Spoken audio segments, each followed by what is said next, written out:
Platforma Obywatelska. Panie Marszałku, Panie Ministrze, Wysoka Izbo.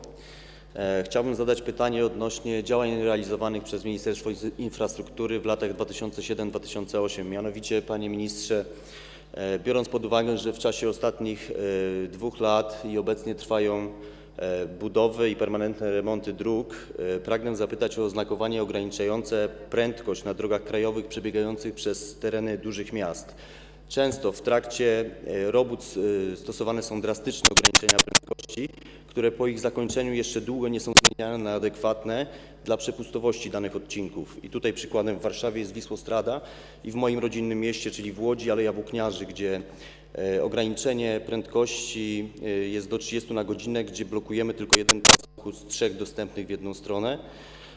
A w momencie, kiedy nie ma w ogóle prowadzonych żadnych prac, jest to 60 na godzinę, gdzie na innych drogach przechodzących przez miasto jest prędkość podniesiona do 70 na godzinę, w momencie, kiedy te drogi nie są przystosowane do tej prędkości. A mając tak piękną trasę, właśnie, Panie Ministrze, kiedy możemy liczyć na to, że tam, gdzie moglibyśmy jechać bezpiecznie szybciej, będzie to dozwolone? Dziękuję. Dziękuję bardzo. Pan poseł Lech Kołakowski, Prawo i Sprawiedliwość. Panie Marszałku, Panie Ministrze, Wysoka Izbo.